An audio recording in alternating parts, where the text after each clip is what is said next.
Greetings in the name of our Lord Jesus Christ. God has given us a beautiful opportunity to worship Him. So you can praise God where you are located now. So the Lord inhabits the praises of His saints, of His people. So let's praise God as He wants to come and He wants His presence to be with us. So let's lift our hearts and let's praise our God Almighty.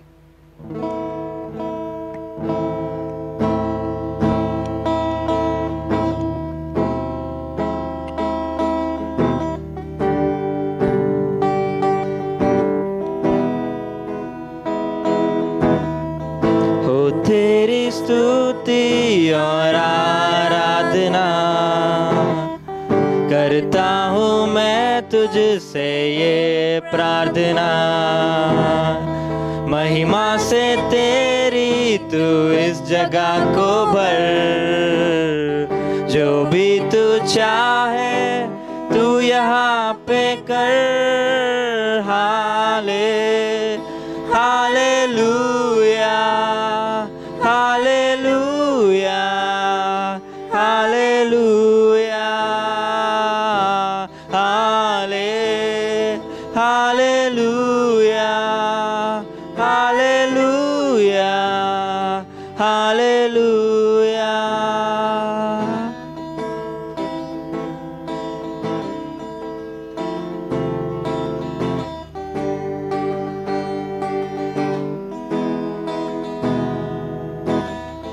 करुणा से तेरी नया दिन दिखाता है, डाल बनकर मेरी मुझे बचाता है।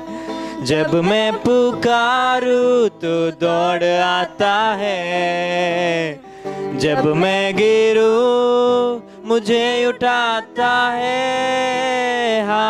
Hallelujah, hallelujah, hallelujah, hallelujah, hallelujah, hallelujah.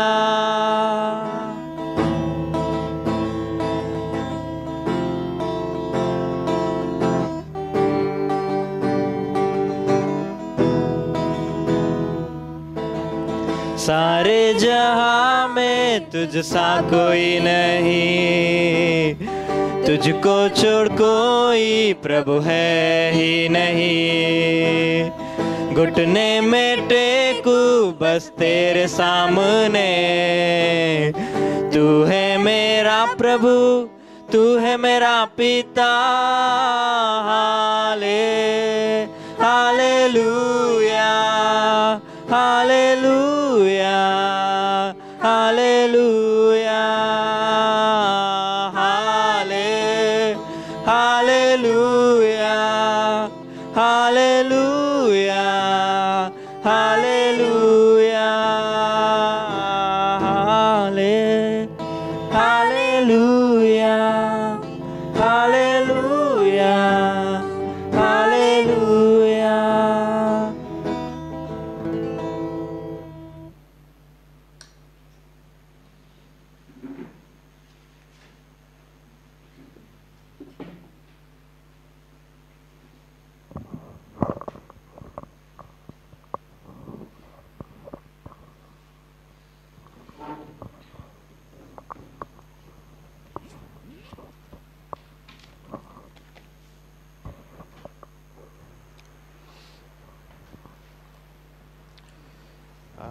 Good morning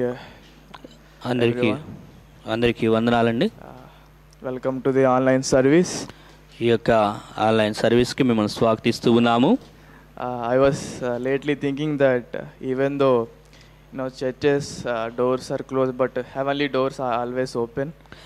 సంఘ మందిరం యొక్క ద్వారాలు మూసివేసినప్పటికీ కూడా పరలోక యొక్క ద్వారాలు తెరవబడి ఉన్నాయి. And church you don't need to go every, doesn't mean church is closed, doesn't mean the heavens doors are closed. మందిర ద్వారాలు మూయబడ్డాయి అంటే పరలోక ద్వారాలు మూయబడిన అని అర్థమైతే కాదు. you can go to, heavenly doors to knock, to receive your needs. ఎల్లప్పుడు మనం పరలోక ద్వారాలు తట్టి మన యొక్క అవసరాలు తీర్చుకుంటూ ఉండవచ్చు. Okay, let's turn our Bible to Job chapter 4. Bible గ్రంథంలో యోబు గ్రంథము 4వ అధ్యాయము. Job chapter 4 verse 3. యోబు 4వ అధ్యాయము 3వ వచనం. And here it says that thy words have upholden him that was falling, and thou hast strengthened the feebleness. Verse 3 it says that behold, thou hast instructed many, and thou hast strengthened the weak hands. And here we can see the phrase main, we can focus that thou hast strengthened the weak hands. ఇక్కడ బలహీనమైన చేతులను నువ్వు బలపరచావు అనేటువంటి మాట మీద మనం దృష్టి పెట్టవచ్చు. And here that Eliphaz is talking to Job that thou has instructed many, and thou hast strengthened the weak hands. ఇక్కడ ఎలీఫజ్ అనేటువంటి వ్యక్తి యోబుతో ఈ మాటలు పలుకుచున్నాడు, అనేకులైన బలహీనలను బలపరిచావని. And we can talk about that strengthening the weak. బలహీనులను బలపరచటము అనేటువంటి దాని గురించి ఈరోజు మనం నేర్చుకోగలము. Strengthening the weak, we can strengthen the people with worldly things or with godly things also. ప్రజలని మనం బలపరచాలి అంటే లోకపరమైన విషయాలతో అయినా బలపరచు, లేకపోతే దైవ సంబంధమైన విషయాలతో అయినా బలపరిచే సంఘటనలు జరుగుతూ ఉంటాయి. But whom should be the strength of our life, should be strength in our life. అయితే మనము ఎవరు బలమును పొందుకొని ఉండాలి మన జీవితంలో అనేది అర్థం చేసుకోవాలి. And we are on this verse 2 Corinthians 12:9. 2 కొరింథీ 12వ అధ్యాయము 9వ వచనం. And I'll read for you all. And it says that and he said unto me, my grace is sufficient for thee, for my strength is made perfect in weakness. అందుకు నా కృప నీకు చాలును, బలహీనత యందు నా శక్తి పరిపూర్ణమగుచున్నదని ఆయన నాతో చెప్పాను. And here this in weakness God should be our strength. మన యొక్క బలహీనతలో దేవుడు మన యొక్క బలమై ఉండాలి. Our strength should be God in our life when we are weak, not the worldly things. మనం బలహీనంగా ఉన్నప్పుడు లోక విషయాలు అనేటువంటివి మన బలంగా ఉండకూడదు. God wants us to strengthen the people with his strength. దేవుడు మనలను తన బలముతో బలపరచాలి అని కోరుకుంటూ ఉన్నాడు. So that they could have right way of thinking, they will have right way to walk. ఆ విధంగా చేయటం ద్వారా ప్రజలు సరైనటువంటి ఆలోచన విధానము, సరైన నడక విధానము కలిగి ఉంటారు. Because the strength which is from godly and righteous, when you receive it, you also want to walk right way. ఎప్పుడైతే ఈ యొక్క బలము అనేటువంటి దాన్ని దైవ సంబంధమైన దాన్ని పొందుకుంటామో అప్పుడు మనం సరైన విధానంలో నడవగలుగుతాం. And you will always think about that, this is a strength I received, there is a power in that, so you will think about that, you want to walk in that way. ఈ విధమైనటువంటి బలాన్ని నేను పొందుకున్నాను ఆలోచన చేసి ఆ పొందుకున్న దానిలో నేను నడవాలి అనే ఆశతో ఉంటాము. So many people they are not able to walk uprightly because the source they have chosen was wrong in their life. అనేక సార్లు వాళ్ళు సరైన విధానంలో ప్రజలు నడవలేకపోతున్నారు అంటే వారు నిర్ణయించుకున్నటువంటి మూలము అనేటువంటిది తప్పుడు మూలమై ఉన్నది కాబట్టి. The source they have chosen from the world. లోకపరమైనటువంటి విధానాన్ని ప్రజలు ఎన్నుకున్నారు. To strengthen when they are weak. వారు బలహీనంగా ఉన్నప్పుడు లోకమైన విధానంలో ఆధారపడుతున్నారు. But the source should be the word of God in our life. అయితే మన జీవితంలో ఆ యొక్క మూలము అనేటువంటి దేవుని యొక్క వాక్యమై ఉండాలి. When you want to strengthen the weak people, the source should be the word of God. Then only you will able to strengthen with other people with God's strength. ప్రజలను నువ్వు బలపరచాలి అంటే అది మూలము దేవుని యొక్క వాక్యమై ఉండాలి. తద్వారా మాత్రమే నువ్వు ప్రజలను బలపరచగలవు. And one of the great thing will happen when you strengthen them with God's strength, they will have the fear of God. They will start thinking about God, and they will aware of the worldly things. ఎప్పుడైతే ప్రజలకి వాక్యముతో బలపరచడం చేస్తూ ఉంటామో అప్పుడు ప్రజలు విషయాల గురించి భయపడవలసిన విషయాల గురించి భయపడి పరిస్థితుల గురించి అర్థం చేసి లోక విషయాలు ఏంటో అర్థం చేసుకునేట్టుగా ఉంటారు. Because when you strengthening with God's strength, they will know the character of God in their life, what is God in their life. ఎప్పుడైతే దేవుని యొక్క శక్తితో ప్రజలను బలపరుస్తాం అప్పుడు దేవుని యొక్క స్వభావం ఏంటో ప్రజలు తెలుసుకునేవారుగా ఉంటారు. So we should strengthen the people so that they were aware of the things. They will afraid to go after the earthly things and worldly things. ఎప్పుడైతే మనము దైవ సంబంధమైన బలంతో ప్రజలను బలపరుస్తూ ఉంటామో అప్పుడు ప్రజలు లోకపరమైన విధానంలో వెళ్ళడానికి భయపడతారు. Strengthening means you're giving the right words. You are putting the right godly words in people's mind, which is important in their life. ఈ బలపరచడం అంటే దేవుని యొక్క సరైనటువంటి మాటలు వాక్యాలు సరైన విధానంలో వాళ్ళని ఆలోచింపజేసేటట్లుగా వారి మనసులోకి తీసుకువెళ్ళడం. So when they start thinking about God, they will try to build a relationship with God also. ఎప్పుడైతే వాళ్ళు సరైన విధానంలో దేవునితో ఆలోచన చేస్తారో అప్పుడు దేవునితో వారి సంబంధాన్ని సరైన విధానంలో నిర్మించుకోగలరు. So many, if I am not thinking about God, I don't care what is happening in my life also. నేను దేవుని గురించి ఆలోచన చేయకపోతే నా జీవితంలో ఏం జరుగుతుంది అనే దాని గురించి నేను పట్టింపు లేని వ్యక్తిగా ఉంటాను. I don't want to build a relationship which is godly, which is God. Sorry. I don't want to build a relationship which is godly. దేవుని యొక్క once again you phrase that. I don't want to build a relationship which is godly in my life.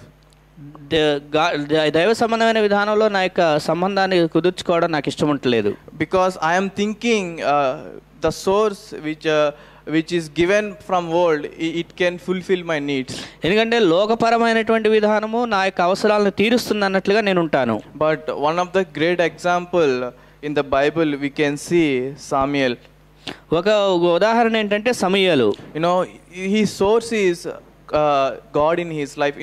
It says Bible that he is grown day by day. దావీదు అనుదినము కూడా ఎదుగుచూ ఉండేనే మాట ఉంది. ఎందుకంటే అతను సమూయేలు దేవునిలో ఎదుగుచున్నాడు కాబట్టి. That means he is building his relationship with God day by day in his life. ఎందుకంటే దేవునితో అతని యొక్క సంబంధము అనేటువంటిది అనుదినము కూడా బలపరుచుకుంటూ నిర్మించుకుంటూ ఉన్నాడు. When there is no right source in your life, you will not build a right relationship with God.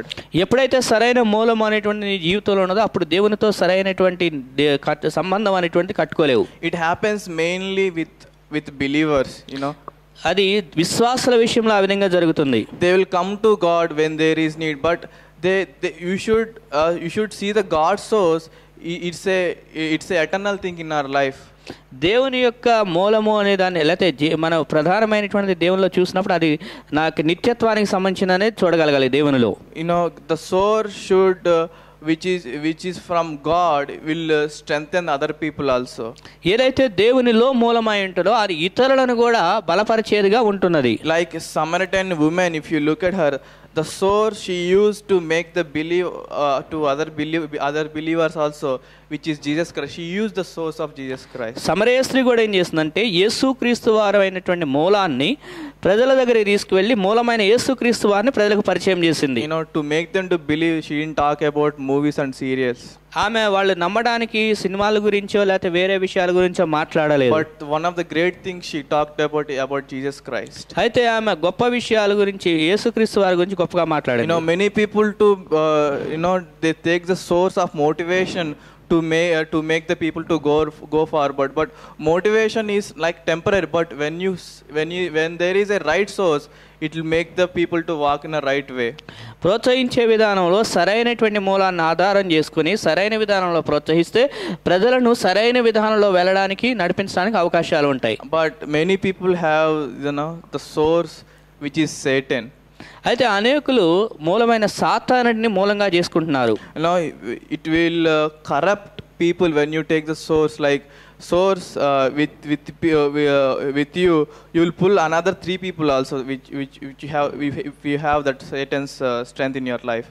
ఒకవేళ సాతానుడి యొక్క మూలము శక్తి అనేది నీలో పనిచేస్తుంటే నువ్వు ఇతరులను కూడా అందులోనికి లాగే వ్యక్తిగా ఉంటావు. You will strengthen them not in God. You will try to strengthen them in the world system. నువ్వు దేవునిలో వారిని బలపరచకుండా లోకపరమైన విషయాల్లో వారిని బలపరుస్తూ ఉంటావు. They will have the fear of this world, and after that they will have think about the future and parents and relatives they will try to build a relationship with world system. లోకపరమైన విషయాల గురించి ఆలోచింపజేసి లోకపరమైన విధానంలో వాళ్ళ యొక్క సంబంధాన్ని కట్టుకునే విధానంలో వాళ్ళు ప్రోత్సహిస్తూ ఉంటారు. When you receive strength from Satan, you will become an operational child of Satan. You will do whatever he tells you. ఎప్పుడైతే మనం సాతాను మూలంగా జీవిస్తుంటామో అప్పుడు సాతానుడు చెప్పిన దాన్నే చేసేటువంటి వ్యక్తులుగా లేకపోతే వాళ్ళ సాతానుడి బిడ్డలుగా ఉండిపోతాం. Many people will quit the ministry because sometimes when they preach, the source which they have chosen was wrong in sometimes. అనేక సార్లు ప్రజలు కూలిపోయే విధానంలో ఎందుకంటే ఉంటారంటే వారు నిర్ణయించుకున్న మూలము అనేటువంటి సరైన విధానంలో లేదు కాబట్టి. Sometimes people watch YouTube and they use Google and all to preach, but that is not the right source to preach. Google లేకపోతే యూట్యూబ్ అనేటువంటిది నిర్ణయించుకొని ప్రసంగించడానికి అది ఆధారం చేసుకుంటే అది సరైన విధానం కాదు. That is not a right way to strengthen the congregation. So ప్రజలను బలపరచడానికి అది సరైన విధానం కాదు. It will not strengthen the congregation when you are not leading by when you are not leading by God. దేవుని చేత నడిపించబడకపోతే అది సంఘాన్ని బలపరిచే విధానంలో ఉండదు. So our source, when you preach also, our source should be the word of God in our life. మనం ప్రసంగించినప్పుడు కూడా మన మూలము వాక్యమై ఉండాలి. So the congregation will grow. సంఘము అనేటువంటి ఎదిగేదిగా ఉంటున్నది. Otherwise you will ask God, why God I'm preaching but still the church is not growing. నేను ప్రసంగిస్తున్నాను కానీ ప్రభా సంఘం అయితే ఎదగట్లేదు ఎందుకని అడిగే వారంగా ఉంటాం. And God will say, and he'll come and say, you fool, you're choosing the wrong source in your life. అప్పుడు దేవుడు ఏమంటాడంటే నువ్వు బుద్ధిహీనుడవు ఎందుకంటే నువ్వు తప్పుడు విధానంలో వెళ్తున్నావు అనే విషయాన్ని చెప్తాడు. It not only applies only in church, it applies Bible college also. ఇది కేవలం సంఘంలోనే కాదు బైబిల్ కాలేజీలో కూడా ఆ విధంగా జరుగుతుంది. When you are not using the source which is given to you, you will not grow also in Bible college. నీకు ఇవ్వబడినటువంటి మూలం అనే దాన్ని సరిగా ఉపయోగించుకోకపోతే నువ్వు బైబిల్ కాలేజీలో ఎదగని స్థాయిలో ఉంటావు. When the tree wants to grow, the tree needs the proper water in the tree. ఎప్పుడైతే మొక్క ఎదగాలని ఉంటుందో అప్పుడు మొక్కకి సరైన నీరు కూడా అవసరమైనది. But we don't want water, which is we will choose another way to grow the trees and all. మన మొక్కలు లాగా నీళ్ళు అయితే అవసరం లేదు. But we need the word of God we need the right source to grow in God also. దేవునిలో ఎదగటానికి సరైనటువంటి మూలం అనేటువంటి అవసరమైనది. So the right source, when you receive the right source also, you will strengthen the weakened with right strength also. ఎప్పుడైతే నువ్వు సరైన మూలాన్ని ఎన్నుకుంటావో అప్పుడు బలహీనులైనటువంటి వారిని సరైన విధానంలో నువ్వు బలపరచగలవు. Because weakened people, they don't know what is right, but when you strengthen them with the right strength, they will come to know the truth in their life. బలహీనులైనటువంటి వారికి ఏది సరైనదో తెలియకపోవచ్చు. అయితే నువ్వు సరైన విధానంలో వారిని బలపరిస్తే అప్పుడు వారు సరైన విధానంలో నేర్చుకోవడానికి అవకాశం ఉంటుంది.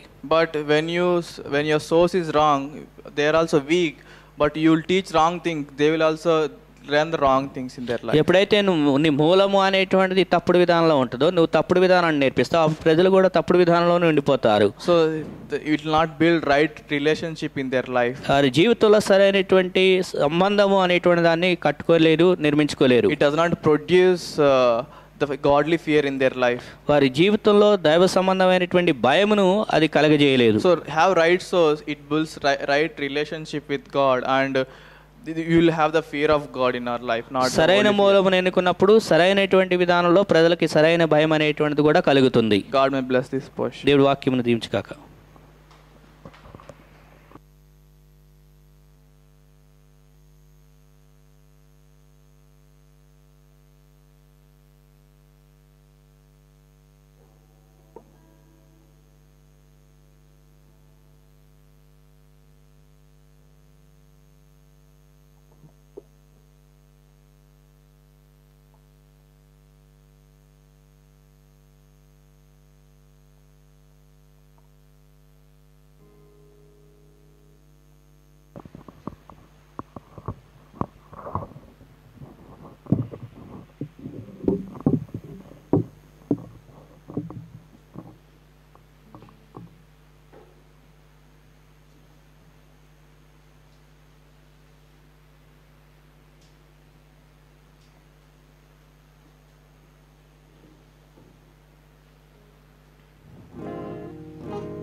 యేసే నా ఆశ్రయము,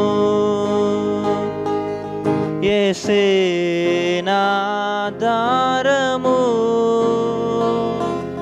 నా కోటయు నీవే, నా దుర్గము నీవే, నా కాపరి నీవే.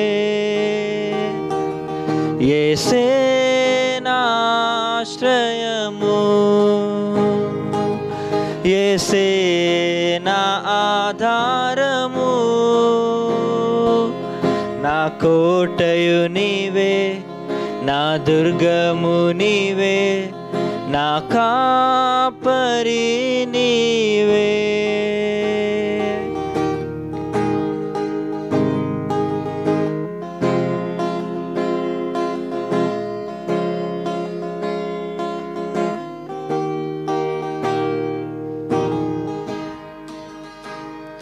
శ్రమలోయలు ఎన్నో ఎదురు వచ్చినా, కష్టాల ఊబిలో కూరుకున్నాను.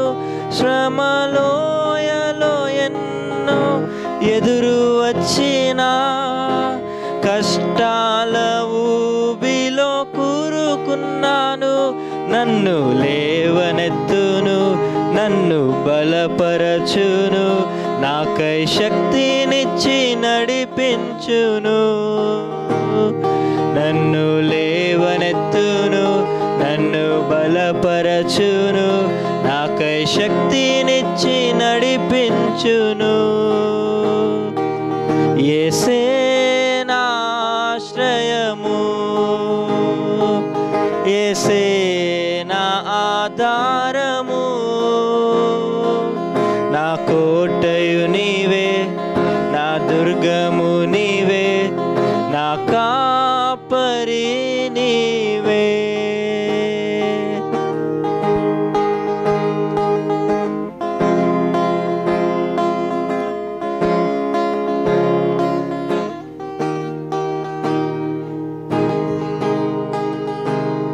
జీవనావలో తుఫాను చెలరేగినా, ఆత్మీయ జీవితంలో అలలు ఎగిసేను. జీవనావలో తుఫాను చెలరేగినా, ఆత్మీయ జీవితంలో అలలు ఎగిసేను. నాకు తోడుండును, నన్ను నడిపించును, చుక్కని అయి దరి చూపును. నాకు తోడుండును, నన్ను దరి చేర్చును, చుక్కని అయి దరి చూపును. యేసే నా ఆశ్రయము, యేసే నా ఆధారము, నా కోటయు నీవే, నా దుర్గము నీవే, నా కాపరి నీవే. నా కోటయు నీవే, నా దుర్గము నీవే, నా కాపరి నీవే, నా కాపరి నీవే.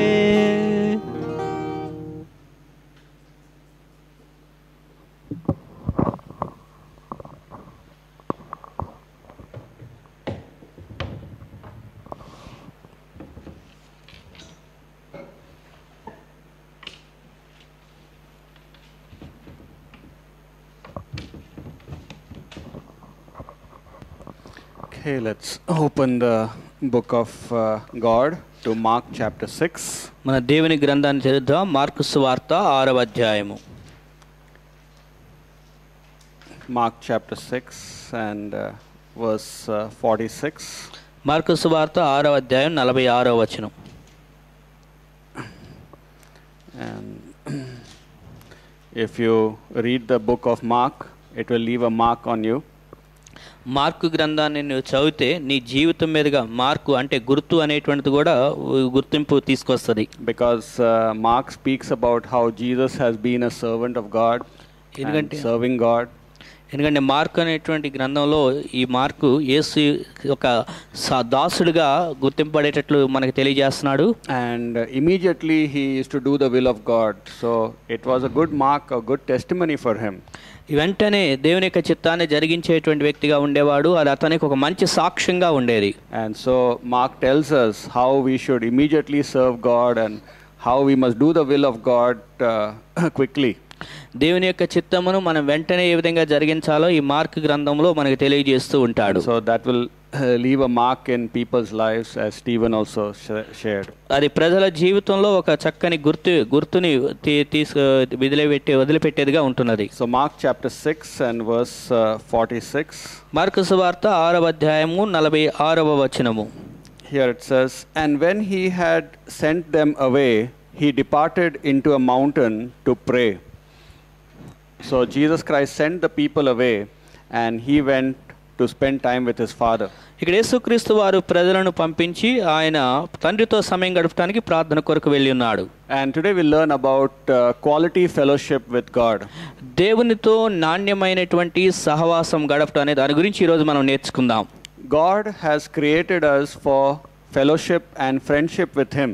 దేవుడు మనలను తనతో సహవాసము స్నేహం చేయటం కొరకు మనల్ని సృష్టించుకున్నాడు. God does not need us to complete himself.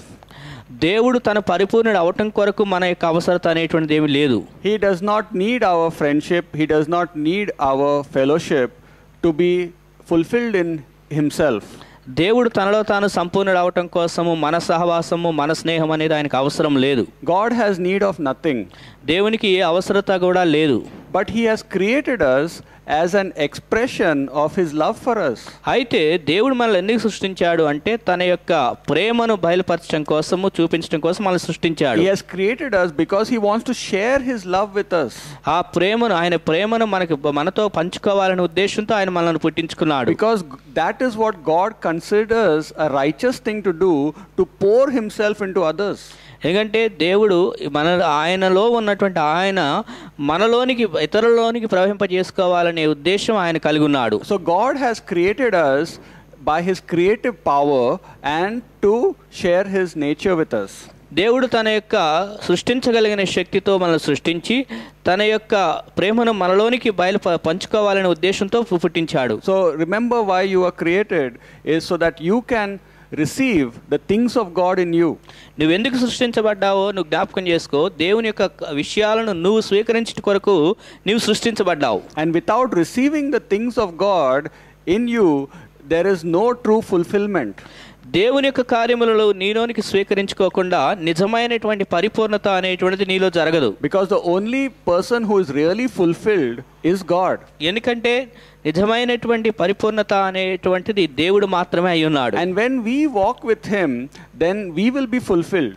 ఎప్పుడైతే మనం ఆయనతో నడుస్తామో అప్పుడు మనము కూడా పరిపూర్ణులుగా అవుతాము. As we said in one message earlier, there is none good but God. మనం ఇంతకు ముందు ఒక వాక్యం చెప్పుకున్నట్లుగా ఎవరు మంచివారు లేరు కానీ దేవుడు ఒక్కడే మంచివాడు అని చెప్పుకున్నాం. And nothing in life can fulfill us like God can. దేవుడు మనలో పరిపూర్ణత కలిగించినట్లుగా నింపినట్లుగా ఎవరు కూడా మన జీవితాన్ని నింపలేరు. So the Trinity has created us to fulfill us. మనలను పరిపూర్ణులుగా తీర్చిదిద్దుట కొరకే ఈ త్రిత్వం మనలను సృష్టించినది. To satisfy us. మనల్ని సంతృప్తి పరచుట కొరకు. The Trinity has not created us because they were bored in heaven. దేవుడు మనలను ఆయన ఏదో పరలోకంలో బోరు కొడుతుందని ఆ ఉద్దేశంతో మనల్ని సృష్టించుకోలేదు. The Holy Spirit did not say to the Father, we are bored with each other. Let us create some human beings now. అక్కడ పరిశుద్ధాత్ముడు అనలేదు, తండ్రి మనం ఇక్కడ అంతా బోరుగా ఉంది కాబట్టి మనం మనుషుల్ని సృష్టించుదాం అనే ఉద్దేశంతో అలా చెప్పలేదు. God is never bored, but God has infinite reasons to be joyful. దేవుడికి బోరు కొట్టదు కానీ ఆయనకి అనేకమైనటువంటి అనంతమైన కారణాలు కలిగిన వాడుగా ఆయన ఉన్నాడు. If we say God is bored, that means we are saying God does not know how to handle every moment with joy. అంటే దేవుడు ఒకవేళ బోరు కొట్టేటట్లుగా అనిపించింది అని మనం అంటే దేవుడికి ప్రతి క్షణం ఎలా ఆనందించాలో తెలియదని మనం మాట్లాడుతున్నట్లు అర్థం. We get bored because we don't know how to handle our life. మన జీవితాన్ని ఎలా నడిపించుకోవాలో మనకు తెలియదు కాబట్టి మనం బోరు కొడుతున్నట్లు అన్నట్లు అంటున్నాం. God is an infinite being and he has infinite ways to be joyful. దేవుడు అనంతమైన దేవుడు కాబట్టి ఆయన సంతోషంగా ఆనందంగా ఉండటానికి అనంతమైన విధానాలు కూడా కలిగి ఉన్నాడు. So the Trinity has not created us because they were bored, but to have their nature poured in us. ఆయనకి ఏదో బోరు కొట్టి ఆ త్రిత్వం మనల్ని సృష్టించుకోలేదు కానీ ఆయనలో ఉన్నదాన్ని మనకి ఇవ్వాలనే ఉద్దేశంతో ఆయన మనల్ని సృష్టించాడు. And if that is a reason for them creating us so that they can share their nature, then we have to receive their nature. వాళ్ళ స్వభావాన్ని మనతో పంచుకోవాలని సృష్టించారు కాబట్టి మనము కూడా ఇచ్చేదాన్ని మనం స్వీకరించుకునే వ్యక్తులుగా మనం ఉండాలి. And the way we can receive the nature of God is by quality fellowship with God. దేవుని యొక్క స్వభావమును మనం స్వీకరించుకోవాలి అంటే దేవునితో నాణ్యమైనటువంటి సహవాసాన్ని మనం కలిగి ఉండాలి. The more we fellowship with God, the more we will experience his quality of love. ఎంతగా దేవునితో మనం సహవాసం చేస్తూ ఉంటే అంతగా మనం ఆయన నాణ్యమైనటువంటి ప్రేమను అనుభవించగలిగిన వారంగా ఉంటాము. And so during the season many times people have free time, if they are not working from home, there is a lot of free time during the season. ఈ యొక్క సమయంలో ఒకవేళ ఇంటి దగ్గర నుంచి పనిచేసే స్థాయి ఆ విధానం లేకపోతే ఇంటి దగ్గర చాలా ఖాళీ సమయాన్ని ప్రజలు కలిగి ఉంటారు. And during this free time sometimes people spend it for selfish and fleshly reasons. ఇంటి దగ్గర ఉన్న ఈ సమయంలో ఈ ఫ్రీ ఖాళీ సమయాన్ని ఏదో స్వార్థపూరితమైన సుఖ సమయాల కొరకు గడుపుతూ ఉంటారు. They may even download some movies from Netflix. ఇక నెట్ఫ్లిక్స్ నుంచి కొన్ని మూవీస్ డౌన్లోడ్ చేస్తూ ఉంటారు. They may even download some video games to spend their time in joy. లేదా ఆనందంగా గడపడానికి వీడియో గేమ్స్ ఏదన్నా ఆడుతూ ఉంటారు. They may do many things for entertaining themselves during the season. ఈ యొక్క సమయంలో వారు అనేక విధానాలైనటువంటి కార్యక్రమాలు చేస్తూ ఉంటారు. And after some times Netflix and games all become boring. ఆ తర్వాత నెట్ఫ్లిక్స్ గేమ్స్ అన్నీ కూడా బోరు కొట్టే విధానంలో ఉంటాయి. And so the real thing that God wants to teach us during the season is to spend quality fellowship with him. ఈ యొక్క సమయం దేవుడు మనకి ఎందుకు ఇచ్చాడు అంటే దేవునితో నాణ్యమైన సహవాసాన్ని సమయాన్ని గడపడానికి దేవుడు ఇచ్చాడు. And that is what we read in the verse. Jesus used to spend quality time with his father. అందుకని మనం చదువుకున్న వచనంలో యేసుక్రీస్తు వారు తండ్రితో నాణ్యమైన సమయాన్ని గడపడానికి వెళ్ళినట్లు చూస్తూ ఉన్నాం. He chose a place on a mountain to go to God and spend time with him. తండ్రి దగ్గరికి వెళ్ళి సమయం గడపడానికి ఆ యొక్క స్థలాన్ని కూడా ఆయన నిర్ణయించుకున్నాడు. Sometimes we have so many rooms in our house, but we don't have a secret chamber where we spend quality time with God. మన ఇంట్లో చాలా గదులు ఉంటాయి కానీ దేవునితో సమయాన్ని రహస్యంగా గడపడానికి మాత్రం మనం ఆ యొక్క స్థలాన్ని వాడుకోము. Some people don't have houses to stay and just maybe have only one room. కొంతమందికి ఇల్లు లేకపోవచ్చు, మొత్తం కుటుంబానికి ఒకే గది ఉండొచ్చు. But God has blessed you with so many rooms, more than 5-6 rooms maybe, and you do not spend quality time with God in that house. కానీ దేవుడు నీ ఇంట్లో నీకు ఒకవేళ 5-6 గదులుండే ఇల్లు ఇచ్చాడేమో కానీ అందులో నువ్వు నాణ్యమైన సమయాన్ని దేవునితో గడపకుండా ఉంటున్నావు. Jesus did not have his personal room, but he chose a place like a mountain to spend quality time with God. యేసుక్రీస్తు వారికి వ్యక్తిగతమైన గది అంటూ ఏమీ లేదు. అందుకనే తండ్రితో దేవునితో సమయం గడపడానికి ఆయన ఒక స్థలాన్ని ఆయన నిర్ణయించుకొని వెళ్తున్నాడు. People are bored in life because they don't spend time with God. ప్రజలు దేవునితో సమయాన్ని గడపట్లేదు కాబట్టి వారు బోరు కొట్టినట్లుగా ప్రజలు ఫీల్ అవుతున్నారు. Although Jesus was sometimes very busy, the next day he would get up early to spend time with his father. యేసుక్రీస్తు వారు ఎంతో బిజీగా పరిచర్యలో సమయం గడిపినప్పటికీ మరలా ఉదయాన్నే ఆయన తండ్రితో సమయం గడపడానికి ఆయన సమయాన్ని కేటాయించేవాడు. The most meaningful activity of our day is fellowship with our father. మన దినమంతట్లో చేసే పని ఏమన్నా అర్థవంతమైనది ఉందా అంటే అది దేవునితో సమయాన్ని గడపటమే ప్రాముఖ్యమైన సమయం. Nothing else compares to this peaceful state where you are experiencing the peace and presence of God. ఇక దేవునితో మనం అనుభవించే శాంతి సమాధాన సమయానికన్నా ఇక దాన్ని మించిన సమయము మించినది ఏది కూడా లేదు. I don't mean just a casual doctor's visit to the prayer closet. అంటే ప్రార్థనా గదికి వెళ్ళినప్పుడు ఏదో ఒక డాక్టర్ గారి విజిట్కి వెళ్ళినట్లుగా ఉండాలని నేను చెప్పట్లేదు. We don't have any personal relationship with the doctor. We tell him our problems and quickly we come out. మనం డాక్టర్ గారితో ఏదో వ్యక్తిగతమైన సంబంధం కలిగి ఉన్నాం, ఆయన దగ్గరికి వెళ్తాము, ఏదో తొందరగా మనకున్న అవసరత And ఏంటో many చెప్పుకుంటా believers వస్తాం. also have such a prayer life in their closet. అనేకమైనటువంటి విశ్వాసులు అలాంటి సమయాన్ని ప్రార్థనా సమయాన్ని గదిలో They గడుపుతున్నారు. just tell God their problems and Lord, please bring the solution in my life. వాళ్ళు ఏదో తొందరగా వెళ్ళిపోయి దేవునికి ఆ 2 మాటలు వాక్యం ప్రార్థన చెప్పేసేసుకొని నాకు పరిష్కారం దయచేసి That అని is చెప్పేస్తారు. not quality fellowship. That is casual doctor's visit type of fellowship. అది దేవునితో నాణ్యమైన సమయం గడపడం అనేది చెప్పలేం కానీ అదేదో డాక్టర్ గారి దగ్గరికి వెళ్ళేసి ఒక విజిట్ చేసేసి వచ్చినట్లు అని చెప్పాలి. But when I speak about quality prayer, it means I am pouring out my heart to my God and spending quality time with Him.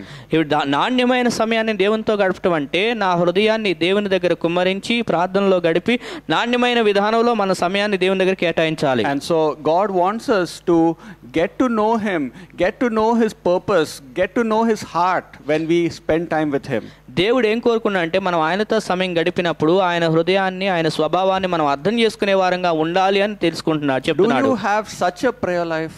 అలాంటి ప్రార్థనా జీవితాన్ని నువ్వు కలిగి ఉన్నావా? Where you are getting to know God? నీవు దేవుణ్ణి తెలుసుకునేటట్లుగా ఉంటున్నావా? Where you are receiving what He wants for your life? దేవుడు నీకు ఏదైతే ఇవ్వాలని కోరుకుంటున్నాడో ఏదైతే నువ్వు కావాలని పొందుకుంటున్నావా? Where you are being quiet with Him and just trying to discern what He's trying to say to you. దేవుని దగ్గర మౌనంగా ఉండి దేవుడు నీతో ఏం చెప్పదలుచుకున్నాడో వినటానికి సిద్ధంగా ఉన్నావా? And so this is what believers are lacking today. They only have doctor's visit prayers. ఈ రోజుల్లో ఈ నాణ్యమైన సమయాన్ని విశ్వాసులు కోల్పోతున్నారు. కేవలం ఏదో డాక్టర్ గారి దగ్గరికి విజిట్ చేసినట్లు వచ్చినట్టుగా దేవుని దగ్గర గడుపుతున్నారు. So in prayer we must choose to be the friends of God. మనం ప్రార్థనలో దేవుని దగ్గర స్నేహితుడిగా ఉన్నట్లుగా సమయం గడపాలి. And so we must be people who we consider God as our friend. మనం దేవుణ్ణి స్నేహితుడిగా భావించిన ప్రజలంగా ఉండాలి. And what it means to have a mindset of friendship with our God. మన దేవునితో స్నేహ సహవాసం కలిగి ఉండే మనస్తత్వం కలిగి ఉండటం అర్థం ఏంటి? And so it means that I can be absolutely free with my God. నా దేవునితో నేను చాలా స్వేచ్ఛగా ఉండగలిగిన వ్యక్తినై ఉండాలి. I can visit Him anytime that I can choose to. నేను నిర్ణయించుకున్న సమయంలో ఏ సమయంలోనైనా దేవునితో సమయం గడపడానికి వెళ్ళగలిగిన వ్యక్తినై ఉండాలి. You can call your friend anytime, right? ఎందుకంటే నీ స్నేహితుడు అంటే నీ స్నేహితుడికి ఏ సమయంలో అయినా నువ్వు ఫోన్ చేయొచ్చు. Because he is your close friend. ఎందుకంటే అతడు నీకు చాలా సమీప స్నేహితుడు కాబట్టి. I can visit my friend in the morning, afternoon, evening, even late in the night I can visit my friend. నా యొక్క స్నేహితుడు ఉన్నాడు అంటే ఉదయమైనా మధ్యాహ్నమైన సాయంత్రమైన మధ్యరాత్రి అయినా ఏ సమయంలో అయినా నా స్నేహితుడితో నేను గడపగలను. And I can call my friend even from odd places when I'm in a supermarket or when I'm in a crowded bus. నేను ఎక్కడైనా బస్సులో ఉన్నా, సూపర్ మార్కెట్లో ఉన్నా, ఇంకా ఎక్కడైనా వేరే స్థలాల్లో ఉన్నా నా ఫ్రెండ్కి నేను ఫోన్ చేయాలంటే పిలవాలంటే పిలవచ్చు. That is the meaning of having close friendship with my God. అలాగే దేవునితో సహవాసం స్నేహం కలిగి ఉండటం అనేది దాని అర్థమై ఉన్నది. I like to spend time with Him and I'm absolutely free with Him to discuss anything and everything in my life. నా జీవితంలో దేవునితో ఏదైనా మాట్లాడటానికి, ఎలాగైనా ఉండటానికి, అంటే దేవునితో మాట్లాడుకోవడానికి నేను ఆ స్వేచ్ఛ అనేటువంటి దాన్ని కలిగి ఉంటాను. Do you have such kind of prayer life? ఆ విధమైన ప్రార్థనా జీవితాన్ని నువ్వు కలిగి ఉన్నావా? Where you tell everything about whatever you're going through and whatever you need and whatever is troubling you. ఏదైతే నువ్వు పరిస్థితులు నీకు ఇబ్బందికరంగా ఉన్నాయో, ఏ పరిస్థితులు ఎలా ఉన్నాయో అన్ని చెప్పుకోవడానికి దేవుడి దగ్గర ఆ విధంగా ఓపికగా ఉన్నావా? Or do you like to tell your human friends all these things? లేకపోతే ఇవన్నీ తీసుకెళ్లి మనుషుల స్నేహితులతో చెప్పుకుంటున్నావా? Consider who you disclose about yourself the most. నిన్ను గురించి నువ్వు ఎవరితో అన్ని తేటతెల్లంగా చెప్పుకుంటున్నావో ఒకసారి ఆలోచన చేసుకో. Do you disclose it to any human being or to your God? నీవు మనుషుల దగ్గరికి వెళ్ళి అన్ని చెప్పుకుంటున్నావా, లేకపోతే నీ దేవుని దగ్గరికి వెళ్ళి నీ గురించి అన్ని చెప్పుకుంటున్నావా? The one that you confide most in, that is your best friend. ఎవరి దగ్గర అయితే నువ్వు ఎక్కువగా నేను ఇదాన్ని చెప్పుకుంటావో ఆ వ్యక్తి నీకు బలమైన స్నేహితుడిగా ఉంటాడు, మంచి స్నేహితుడిగా ఉంటాడు. Many people say I'm praying, but they don't pray with a mindset of friendship with God. చాలా మంది మేము ప్రార్థన చేస్తున్నాం అంటారు కానీ దేవునితో ఆ స్నేహ సంబంధమైనటువంటి మనస్తత్వంతో ప్రార్థన చేయరు. But many believers are very familiar friends with God also. అయితే అనేక విశ్వాసులు దేవుని యొక్క స్నేహంలో చులకనదనం కలిగిన వారుగా కూడా ఉంటున్నారు. A familiar friend is very casual with God and takes him very lightly. ఈ చులకన భావం కలిగినటువంటి వ్యక్తి ఏం చేస్తాడంటే దేవుని విషయాలను చాలా తేలిగ్గా కొట్టిపడేస్తూ ఉంటాడు. They don't give priority to God. They don't give first preference to God. వారు దేవునికి ప్రాముఖ్యతనివ్వరు, దేవునికి ప్రధానమైనటువంటి స్థలాన్ని ఇవ్వరు. They'll get up and they will call people the first thing. వాళ్ళు లెగవగానే వాళ్ళు ప్రజలకు ఫోన్లు చేస్తూ పిలుస్తూ ఉంటారు. They will spend their time, and then at the end of the day when they are in the good mood, they will come to God. ఎప్పుడైతే చివరికి రోజు చివరిలో ఉంటుందో అప్పుడు దేవుని దగ్గర సమయం గడిపేవారుగా ఉంటారు. They don't have God as the first place in their heart. వారి హృదయాల్లో దేవుని మొదటి స్థానం కలిగిన వారుగా ఉండలేదు. The first place is their WhatsApp messages to check who messaged them. లేవగానే మొదటిగా వారు చేసే పని ఏంటంటే వాట్సాప్ మెసేజ్ చెక్ చేసుకుంటారు ఎవరు ఏం It is to check పంపించారని. the notifications they got from Facebook and Instagram. లేకపోతే ఫేస్బుక్ ఇన్స్టాగ్రామ్ నుండి వచ్చే నోటిఫికేషన్ మొదటిగా వెళ్ళి చూసుకుంటూ That ఉంటారు. is the first place they give, and these kind of people are very familiar in prayer.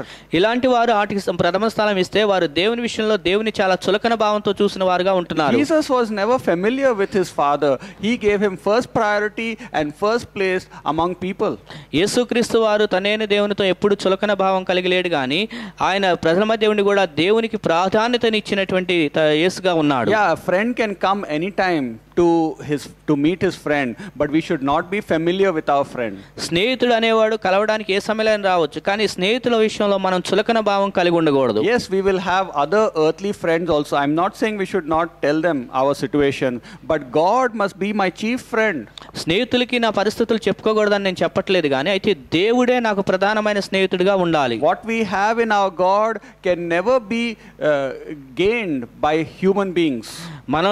మనం దేవునిలో ఏదైతే కలిగి ఉన్నామో అది మానవుల దగ్గర నుండి మనం సాధించుకోలేము. And so our friends, human friends, will leave us because they will get married or they may go to some other geographical place. మానవ సంబంధమైన స్నేహితులు ఉన్నారంటే ఒక రోజున వాళ్ళు మనల్ని వదిలిపెట్టి వెళ్ళిపోతారు, ఎందుకంటే వాళ్ళకి వివాహాలు జరుగుతూ వెళ్ళిపోతూ ఉంటారు. Our human friends may cheat on us, may uncover us. లేదా మన మానవపరమైన స్నేహితులు మనల్ని మోసం చేయొచ్చు, మన గురించి వేరే చోట బయటగా వేరుగా చెప్పొచ్చు. They can hurt us. వాళ్ళు మనల్ని గాయపరచవచ్చు. But our heavenly friend will always be available for us and always with us. అయితే మన పరలోకపు తండ్రి ఎల్లప్పుడూ మనకి అందుబాటులో ఉండి మన కొరకు ఆయన ఉండే దేవుడిగా ఉంటాడు. How much time do you spend with your heavenly friend? నీ పరలోకపు స్నేహితునితో నువ్వు ఎంతవరకు సమయాన్ని గడుపుతూ ఉన్నావు? Because one of the characteristics of friendship is that they like to spend time talking to each other. ఈ యొక్క స్నేహం యొక్క ఉన్నటువంటి ఒక విషయం ఏంటంటే ఇద్దరు సమయం గడుపుతూ ఒకరికొకరు మాట్లాడుకోవడానికి ఇష్టపడతారు. Friends talk together for hours. స్నేహితులు ఉన్నారంటే గంటల తరబడి మాట్లాడుకుంటూ ఉంటారు. Friends like to spend time with each other even if they are sitting together without talking also.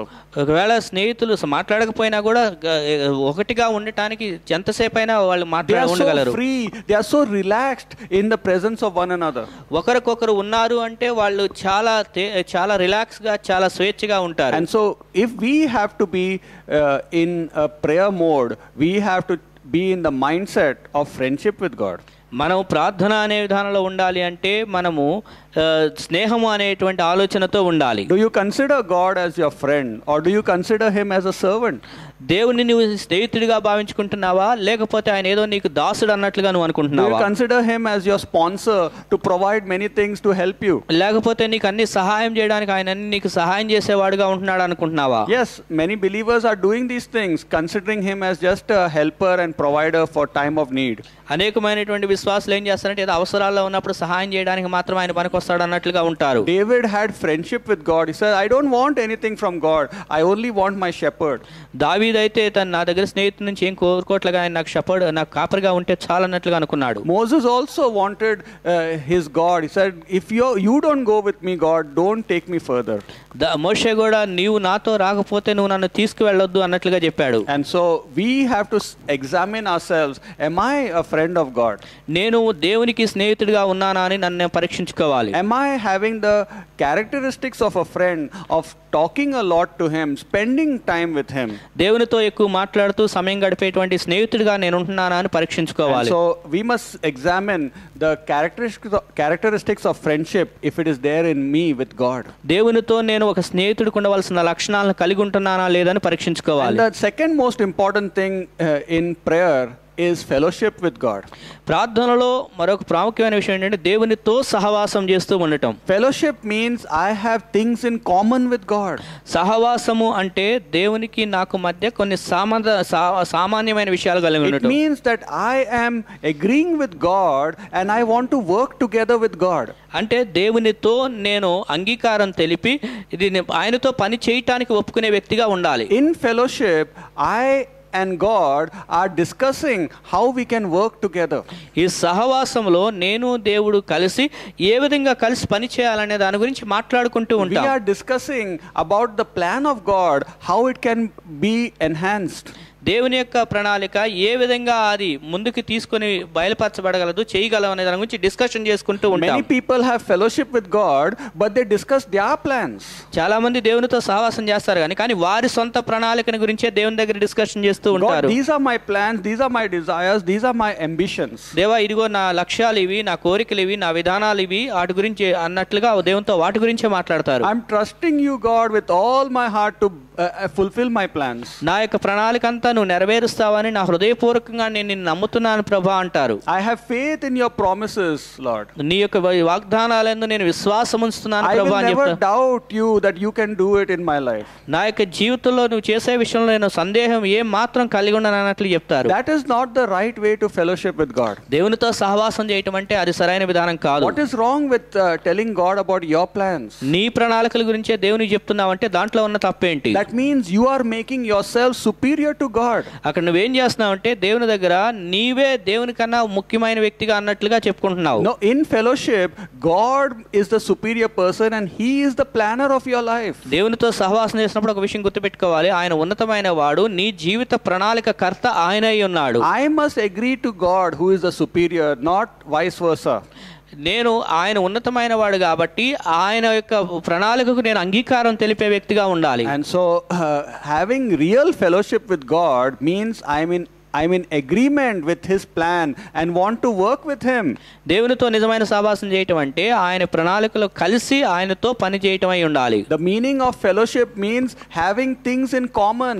సహవాసం అంటే ఏంటంటే ఇద్దరి మధ్య కూడా సామాన్యమైనటువంటి ప్రణాళిక, సామాన్యమైన విషయం కలిగి ఉండటం. What God likes, I like. What God hates, I hate. అంటే ఆయన ఏదైతే ప్రేమిస్తాడో అది నేను ప్రేమిస్తాను, దేవుడు ఏదైతే ద్వేషిస్తాడో నేను దాన్ని ద్వేషిస్తాను. God has a purpose in this world. I want to be part of that purpose. దేవుడు ఈ లోకం ఒక ఉద్దేశం కలిగి ఉన్నాడు, ఆ ఉద్దేశంలో నేను కూడా పాలిభాగస్తున్నై ఉండాలి. So are my prayers real fellowship with God, or is it only for God to serve my purposes? దేవుని దగ్గర నేను చేసే ప్రార్థనలు నిజంగా సహవాసం చేసే విధానంలో ఉంటున్నాయా, లేకపోతే నా యొక్క ఉద్దేశాలు నెరవేర్చబడాలి అన్నట్లుగానే నేను ప్రార్థిస్తున్నాను? Am I as much for God as God is as much for me? దేవుడు నా కొరకు ఎంతగానో ఉన్నట్లుగా నేను కూడా దేవుని కొరకు అంతగా ఉంటున్నాను. I'm not saying you cannot put your desires, you cannot put your plans to God, but am I also wanting to do God's desires and God's plans? నీ కోరికలు దేవుని దగ్గర చెప్పకూడదని నేను అంటలేదు కానీ, అయితే నీవు మరి దేవుని కోరికలు నెరవేర్చడానికి నీవు సిద్ధంగా ఉన్నావా? Or only I want God to fulfill my plans? లేకపోతే నా కోరికలే దేవుడు తీర్చాలన్నట్లుగా నువ్వు ఉంటున్నావా? And so this is an aspect of prayer which many average believers don't consider at all. ఇలాగా ఈ విధమైనటువంటి ప్రార్థనల విషయంలో అనేకమైన విశ్వాసులు గ్రహింపు లేనటువంటి వారుగా ఉంటున్నారు. So during this season I hear many people say we are spending a lot of time in prayer, pastor. మేము చాలా మంది ఏమంటారంటే ప్రార్థనలో దేవునితో సమయం గడుపుతున్నాం పాస్టర్ గారు అని అంటారు. But is it quality prayers with God? అయితే అవి నాణ్యమైనటువంటి ప్రార్థనలుగా దేవుని దగ్గర గడుపుతున్నామా? And these two aspects of prayer must always be remembered. అయితే ఈ ప్రార్థనలో ఈ రెండు విషయాలు కూడా ఎప్పుడు గుర్తుపెట్టుకోవాలి. Prayer has the aspect of friendship. ప్రార్థన అనేటువంటిది స్నేహ భావాన్ని కలిగినటువంటిదిగా ఉండాలి. And friendship means I disclose everything to God and I'm open with God. స్నేహం అంటే ఏంటంటే ఏది దాపరికం లేకుండా ప్రతిదీ నేను దేవుని దగ్గర తెరిచిన వ్యక్తిగా చెప్పాలి. I'm not familiar with Him. I give Him first priority in my life and first place in my life. దేవునితో చులకన భావం కలిగి ఉండకుండా దేవునికి నేను ప్రధానమైన ముఖ్యమైన స్థానం ఇచ్చే వ్యక్తిగా ఉండాలి. I consider Him the most important person who I love to spend time with. నేను సమయం గడిపే వ్యక్తిలో ఆయనే ప్రాముఖ్యమైన వ్యక్తిని, ఆయన కొరకే నేను ప్రాధాన్యతనిచ్చే వ్యక్తిని ఉండాలి. Do you really love to spend time with God in such a way? ఆ విధంగా నువ్వు దేవునితో సమయం గడపడానికి ఉంటున్నావా? Or do you love to spend time with people a lot? లేకపోతే ప్రజలతో నువ్వు ఎక్కువ సమయం గడిపే వ్యక్తిగా ఉంటున్నావా? Give the tithe of your time to God also. నీకు సమయ దశంభాగాన్ని సమయాన్ని కూడా దేవునికే నువ్వు సమయం గడపాలి. Don't give the tithe of your time to people. నీ యొక్క సమయ దశమ భాగాన్ని ప్రజలతో గడపొద్దు. Some people don't give even 10% of their time to God. చాలా మంది ప్రజలు వారి సమయంలో 10వ భాగం దశమ భాగం కూడా దేవునికి ఇవ్వరు. And so the second aspect is fellowship in prayer. రెండోది ఏంటంటే ప్రార్థనలో సహవాసం కలిగి ఉండాలి. Fellowship means that I want to participate in God's purposes. సహవాసం అంటే దేవుని ఉద్దేశాల్లో నేను పాల్గొనాలి అనే ఉద్దేశం కలిగి ఉండాలి. I want to have things in common with God. అంటే దేవునితో నేను ఒకటిగా ఉండాలి అనేది తెలుసుకోవాలి. And so these two aspects of prayer are very important, not only for today, this season, but for future also. ఈ విధంగా ప్రార్థనలో ఉండటం అనేది కేవలం ఈ సీజన్లోనే కాకుండా భవిష్యత్తులో కూడా ఎప్పటికీ కూడా ఈ ప్రార్థనలో ఈ విధానమైన పద్ధతి కలిగి ఉండాలి. Many people love only friendship with God, but they don't love fellowship. అనేకులు దేవునితో స్నేహాన్ని కోరుకుంటారు కానీ సహవాసాన్ని ఇష్టపడరు. They love to tell God everything they are going through, but they don't like to fellowship with His purpose. దేవునికి సమస్తం చెప్పడానికి ఇష్టపడతారు కానీ దేవుని యొక్క ఉద్దేశాల విషయంలో సహవాసం కలిగి ఉండటానికి వారు ఇష్టపడరు. So let us consider to have quality fellowship with our God. కాబట్టి దేవునితో మనం నాణ్యమైన సమయం గడిపేయడానికి ఇష్టపడిన వ్యక్తులుగా మనం ఉందాం. Let us grow in quality fellowship with God through our friendship with Him. దేవునితో సహవాసం స్నేహం చేస్తూ దేవుని దగ్గర నాణ్యమైన సహవాస సమయాన్ని గడిపే వ్యక్తులుగా మనం ఎదుగుదాం. And this is only possible because of our sonship with God through Jesus Christ. యేసుక్రీస్తు వారి ద్వారా దేవునితో మనకున్న కుమారత్వం బట్టి మాత్రమే ఇది సాధ్యం కాగలదు. Because we have become the children of God by Jesus Christ, now we can spend time with God. ఇప్పుడు మనం యేసుక్రీస్తు వారి ద్వారా దేవునికి కుమారులమయ్యాం కాబట్టి దేవునితో ఇప్పుడు మనం సమయం గడిపే వారంగా ఉండగలం. Jesus Christ has shed His blood to forgive all your sins so that you can become a child of God and have access to God. యేసుక్రీస్తు వారిని పాపములన్నిటి కొరకు తన రక్తాన్ని కార్చాడు. తద్వారా నీవు దేవుని దగ్గర ప్రవేశం కలిగిన వ్యక్తిగా ఉండాలనేది ఆయనకు ఉద్దేశమై ఉన్నది. If you have not accepted Jesus in your heart, then you will not love to pray to God. ఇంకా యేసుని నీ హృదయంలో అంగీకరించకపోతే దేవునితో ప్రార్థన చేయడానికి నువ్వు ఇష్టపడని వ్యక్తిగానే ఉంటావు. Ask Jesus Christ to come into your heart and give you total forgiveness for all your sins. కాబట్టి యేసుని హృదయంలోనికి వచ్చి నీ పాపములన్నిటికీ క్షమాపణ ఇవ్వాలని దేవుణ్ణి అడుగు. Then He will come inside and make you a child of God, and now you can start having quality fellowship with God. తద్వారా ఆయన హృదయంలోనికి వస్తాడు, నిన్ను ఆయన బిడ్డగా చేస్తాడు. ఆ తర్వాత నువ్వు దేవునితో నాణ్యమైన సమయాన్ని గడిపే వ్యక్తిగా ఉంటావు. Before quality prayer comes sonship. నాణ్యమైన ప్రార్థన సమయం గడపడానికంటే ముందుగా కుమారత్వం అనే దాన్ని పొందుకోవాలి. Receive your total forgiveness from Jesus Christ if you have not done. నువ్వు ఇంకా పాప క్షమాపణ పొందుకోకపోతే యేసు దగ్గర పరిపూర్ణమైన పాప క్షమాపణ పొందుకో. And those who are sons of God and children of God, start spending time with God in quality fellowship. ఎవరైతే దేవునికి కుమారులు కుమార్తెలుగా ఉన్నారో వారు మీరు దేవునితో నాణ్యమైన సమయం గడిపేటువంటి వారుగా ప్రారంభం కలిగి ఉండండి. ఆమేన్. Thank you.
You are my joy, you are my song, you are the well, the one I'm drawing from.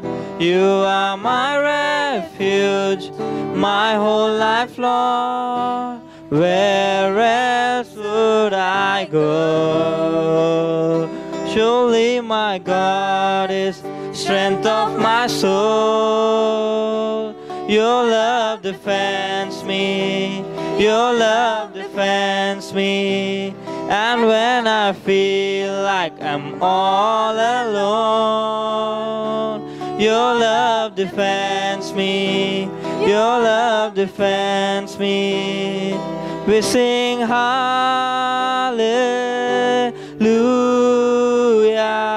You're my portion, my salvation. Hallelujah. You're my portion, my salvation. Hallelujah.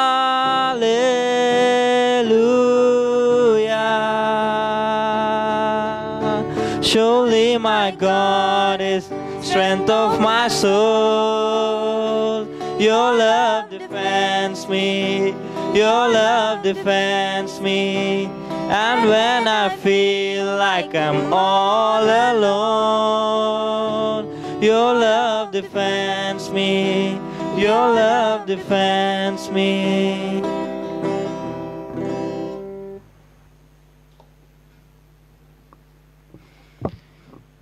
As God has spoken to us, let's consider the resources and also let's have a great time with the situation changer, as he is beautiful for situations, and whatever situations you are facing, God is in control of it. So let's pray.